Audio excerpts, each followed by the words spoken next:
this is Tanisha Shekhawat and welcome back to your own channel NEET Marvels. So guys, आज के इस session में हम सब कुछ डिस्कस करने वाले हैं about NEET 2025. So this video is going to be your one-stop solution for entire information. तो जितने भी eligibility criteria है अभी जितने भी officially updated news है वो सब हम आज के इस सेशन में डिस्कस करने वाले हैं, ताकि जिन भी बच्चों को अभी भी कंफ्यूजन रह रहे हैं रिगार्डिंग कि क्या क्या हमारे पास जितने भी रिफॉर्म्स वगैरह आ रहे हैं उनमें से अपडेट हुए हैं, क्या क्या एलिजिबिलिटी है, कौन सा सिलेबस फॉलो करना है, कौन सी एनसीईआरटी फॉलो करनी है, वो सब क्वेश्चंस आपके नवंबर के मंथ में ही क्लियर हो जाएं और आप दिसंबर एक न्यू मंथ में completely fresh and free mind लेकर एंटर करें, ताकि आप अपना पूरा फोकस सिर्फ और सिर्फ प्रिपरेशन पे रख सकें। तो गाइस फटाफट से हम आज का ये जो सेशन है उसको स्टार्ट कर लेते हैं। सबसे पहले हम आते हैं एलिजिबिलिटी क्राइटेरिया पे, जो करंटली हमारे पास ऑफिशियली गिवन है by our exam conducting body जो कि है एनटीए।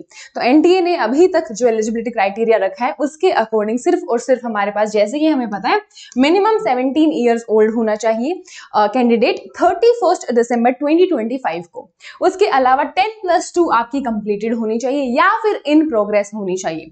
मतलब अभी आप 2024-2025 सेशन में अगर 12th कर रहे हैं तो भी आप नीट दे सकते हैं। अगर आपका पिछले सेशंस में किसी में भी 12th कंप्लीट हो चुका है तब भी आप नीट दे सकते हैं, बट यहाँ पर आपको 50% मिनिमम फॉर अनरिजर्व्ड कैटेगरी चाहिए एंड 45% रिजर्व्ड कैटेगरी के लिए इन योर पीसीबी सब्जेक्ट्स।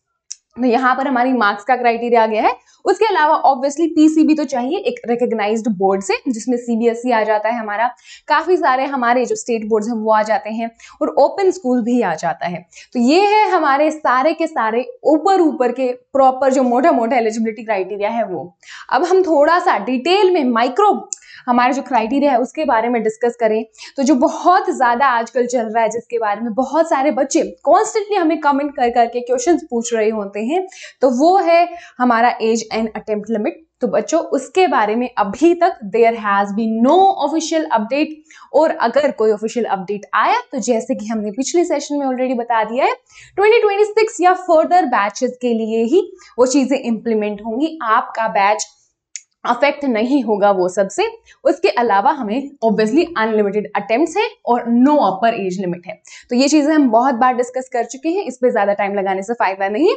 हम जो मोर इंपॉर्टेंट चीजें हैं उसके बारे में डिस्कस करते हैं, जो है हमारा एग्जाम पैटर्न। तो अगर हम एग्जाम पैटर्न डिस्कस करें बच्चों, तो पहले की जैसे कि 200 क्वेश्चन आएंगे, टोटल मार्क्स 720।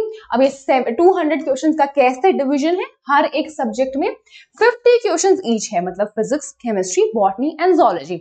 अब वो 50 क्वेश्चंस का कैसे बाइफर्केशन है फर्दर, सेक्शन ए जो आपका कंपल्सरी वाला होता है उसमें हमारे 35 क्वेश्चन आए हैं। उसके अलावा सेक्शन बी जो आपको 15 क्वेश्चंस आएंगे बट आपको 10 करने हैं, तो यहाँ पे 5 क्वेश्चंस का आपके पास ऑप्शनल आ जाते हैं, तो यहाँ पे अटेम्प्ट सिर्फ 10 करने होते हैं। तो यहाँ पे भी काफी सारे क्वेश्चंस उठ रहे हैं कि जैसे जेईई मेन से हटा दिया गया है, अब जैसे कि उनके जितने क्वेश्चंस अटेम्प्ट करने होते थे उतने ही आते हैं। तो क्या ये चीज इंप्लीमेंट हो जाएगी, तो वो हमें पता चलेगा बच्चों दिसंबर से जनवरी मंथ तक ही। अभी जैसे ही हमारा पूरा स्केड्यूल रिलीज होगा, जो मोस्टली दिसंबर एंड तक हो जाना चाहिए, तब हमें वो चीज क्लियर हो जाएगी। उसके अलावा मोड की बात करें तो सीबीटी मोड की बहुत ज्यादा बातें चल रही हैं, तो बट अभी तक फॉर 2025 बैच मोस्ट प्रोबेबली हमारा पेन पेपर मोड ही होगा। 2026 एंड फर्दर बैचेस के लिए may be we can have CBT mode. उसके अलावा जैसे ही मार्किंग की अगर डिस्कस करें हम कि +4 हमको करेक्ट आंसर के लिए मिल जाता है बच्चों, -1 इनकरेक्ट के लिए, और अनअटेम्प्टेड में आपको कुछ ना मार्क्स कटते हैं ना मिलते हैं ऑब्वियसली। अगर हम टोटल अब बात कर लें कि कितना बन गया, तो 45 क्वेश्चंस आप हर एक सेक्शन से physics, chemistry, botany and zoology से अटेम्प्ट करेंगे, और वो हो गए 180 क्वेश्चंस टोटल और 720 मार्क्स ऑब्वियसली। तो ये है आपका target. Moving on to the next part जो बहुत ज्यादा इंपॉर्टेंट है, वो है एग्जाम डेट्स एंड हमारा जो रजिस्ट्रेशन डेट्स है उसके बारे में। तो हमारा एग्जाम डेट हमें पता है May 4, दैट इज मई मंथ का फर्स्ट हमारा संडे। तो ये हमें जो टेंटेटिव कैलेंडर रिलीज हुआ था उसमें भी कंफर्म था, साथ ही वेबसाइट पे भी कंफर्मेशन इसका दिया हुआ है। एप्लीकेशन फॉर्म की बात करें तो अगर हम पिछला हमारा पैटर्न देखें, ईयर 2023 में बच्चों मार्च में रिलीज हुआ था, ईयर 2024 में फरवरी में रिलीज हुआ था। बट अगर हम कोविड से पहले की बात करें तो तब नवंबर दिसंबर में रिलीज हो जाता था। बट अभी तक नवंबर का मंथ पूरा निकल चुका है और हमने देखा है नवंबर में तो कुछ रिलीज हुआ नहीं है रिगार्डिंग आवर एप्लीकेशन। और एप्लीकेशन फॉर्म रिलीज होने से पहले ऑफिशियली जितना भी स्केड्यूल है वो भी रिलीज होना होता है। तो अभी एनी टाइम सून तो कोई चांस नहीं है, बट वी विल सी क्या कुछ अनएक्सपेक्टेड कर सकता है एनटीए, तो वो भी आप कमेंट्स में ड्रॉप कर देना क्या हमारे एप्लीकेशन फॉर्म दिसंबर में रिलीज हो सकते हैं।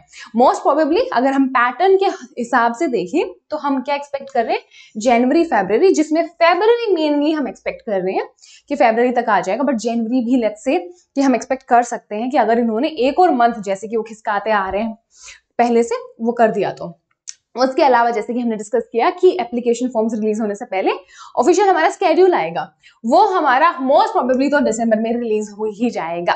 इससे लेट अगर किया कुछ भी तो चीजें फिर काफी ज्यादा डिले होती जाएंगी। अगर हम सिलेबस की बात करें तो बच्चों लास्ट ईयर आपका 2024 में काफी जल्दी सिलेबस अपडेट आ गया था आपके पास, क्योंकि तब काफी सारे क्वेश्चंस उठ रहे थे बच्चों के दिमाग में कि एनसीईआरटी नई नई आई थी तो न्यू एनसीईआरटी फॉलो करनी है, ओल्ड एनसीईआरटी फॉलो करनी है, तो वो सब कंफ्यूजन जो क्लियर है वो करने के लिए, प्लस उन्होंने कुछ चेंजेस भी किए थे सिलेबस में, तो उन सिलेबस से भी अडेप्ट हो सके बच्चों उसके लिए उन्होंने थोड़ा अर्ली नवंबर दिसंबर टाइम पे कर दिया था सिलेबस रिलीज। बट अभी तक 2025 के लिए कोई सिलेबस रिलीज नहीं हुआ है, तो जितना लेट सिलेबस रिलीज होगा आप उतना ज्यादा एक्सपेक्ट कर सकते हैं कि जो सेम टू सेम 2024 वाला सिलेबस है वही एग्जैक्टली आने वाला है with may be a very few minor changes. तो अभी कौन सा फॉलो करना है, 2024 वाला सिलेबस ही फॉलो करना है, क्योंकि लास्ट टाइम हमें वही आया था। तो नो सिलेबस अपडेट्स अभी तक, 2024 वाला फॉलो करेंगे क्योंकि लास्ट वही आया था। और जितना लेट आता जाए सिलेबस की, लेट्स से एग्जाम से एक महीने पहले आ रहा है, तो वहां पर आपका एनटीए कुछ भी मेजर चेंजेस नहीं कर रहा होगा। अगर करने होते तो बहुत पहले, दैट इज अभी नवंबर में सिलेबस रिलीज हुआ होता। और अगर एनसीईआरटी की बात करें तो एनसीईआरटी आप नई वाली ही फॉलो करेंगे बच्चों, ओल्ड एनसीईआरटी फॉलो नहीं करेंगे। बट सबसे इंपॉर्टेंट कि आपको सिलेबस फॉलो करना है, तो सिलेबस खोलेंगे, वहां पर जो टॉपिक दिया है उस टॉपिक को खोलकर, चाहे वो ओल्ड एनसीईआरटी में चाहे वो न्यू एनसीईआरटी में, वो पढ़ेंगे। लेट्स से वो टॉपिक दोनों जगह पे है और कुछ चेंजेस हैं इन्फॉर्मेशन में, तो वहां पर आप नई एनसीईआरटी फॉलो करेंगे, क्योंकि अगर आपने ओल्ड एनसीईआरटी के हिसाब से आंसर दे दिया तो आप लीगली वहां पर करेक्ट नहीं होंगे टू क्वेश्चन एनटीए's डिसीजन, अगर उन्होंने गलत बोला उसको। तो ये चीज आई होप आपको क्लियर है कि इन्फॉर्मेशन पूरी new NCERT, the latest NCERT updated है, उसकी ही आपको फॉलो करनी है। उसके अलावा बच्चे अगर हम बात करें कि सिलेबस कहाँ से चाहिए, तो अगर आई होप वैसे तो आप सभी अपना सिलेबस डाउनलोड करके रखा हुआ है 2024 वाला। लेट्स से आपने नहीं किया है 2024 वाला सिलेबस, तो आप मुझे कमेंट्स में बता देना, और टेलीग्राम चैनल का जो लिंक है डिस्क्रिप्शन में उसको ज्वाइन कर लेना। टेलीग्राम में तो मैं सिलेबस अपडेट कर ही दूंगी, सिलेबस आपका ड्रॉप कर दिया जाएगा 2024 वाला। जैसे कोई 2025 का अपडेट आया तो वो भी हम आपके लिए ले आएंगे, ठीक है। तो उसी के साथ हम कुछ इंपॉर्टेंट चीजें डिस्कस करते हैं बच्चों, जैसे कि हमारा जो नीट प्रिपरेशन है उसका दिसंबर से हाइक आ जाएगा। तो अगर आपको दिसंबर से अच्छे से पूरा, क्योंकि 5 महीने बच गए हैं अभी, तो पूरा 100% देना है अपना, तो अगर 100% प्रिपरेशन करना है तो आप ज्वाइन कर सकते हैं अनअकैडमी प्लेटफॉर्म का सब्सक्रिप्शन। उसके लिए बहुत नॉमिनल प्राइसेस से स्टार्ट हो रहे हैं सब्सक्रिप्शन, एंड अगर आपको कोड यूज करना हो तो आप मेरा कोड जो कि है TAN18 यूज कर सकते हैं। उसके अलावा अगर हम इंडिविजुअल बैचेस की बात करें बच्चों, तो हमारे पास ऑल स्टार बैच तो है ही, जिसमें आपके सारे फेवरेट एजुकेटर्स हैं। उसके अलावा हमारे पास निमिस अर्ली अचीवर्स बैच है, अगर आप अर्ली एज से कॉम्पिटिशन प्रिपेयर करना चाहें। और उसके अलावा हमारे पास टीम टाइटल्स तो है ही। तो ये सारे बैचेस काफी नॉमिनल प्राइसेस से स्टार्ट हो रहे हैं, तो आप बैचेस भी ज्वाइन कर सकते हैं। उसके अलावा प्लस सब्सक्रिप्शन तो है ही। तो इसी के साथ बच्चों हम आज के जो सेशन है उसको सम अप करते हैं, and I hope you join me in the next one. और उसके लिए आपको करना होगा इस सेशन को लाइक एंड शेयर। उसके अलावा जो टेलीग्राम का चैनल का लिंक पड़ा होगा डिस्क्रिप्शन में, उसको ज्वाइन कर लेना, एंड नीट मार्वल्स को डेफिनेटली सब्सक्राइब कर लेना। हम ऐसे ही बहुत सारी अच्छी अच्छी इन्फॉर्मेशन और कंटेंट आपके लिए लाते रहेंगे, जैसे हमारी अभी one shot series bounce back चल रही है। अगर आपको 11th के बैकलॉग्स बहुत क्विकली करने हैं क्लियर, अगर आपके पास कोई बैकलॉग्स हैं, क्योंकि 5th हमारा 5 महीने का टाइम बचा है, उसमें आपको 12th के सिलेबस 11th के सिलेबस दोनों पे एक साथ फोकस करना है, तो उसके लिए आप बाउंस बैक सीरीज हमारे साथ फॉलो कर सकते हैं। साथ में 1 महीने के अंदर अंदर, 1 महीने से भी कम टाइम में इनफैक्ट आपके सारे के सारे 11th के बैकलॉग्स क्लियर करा देंगे। सो या आज के लिए इतना ही, and I will definitely see you in the next one. Till then bye bye.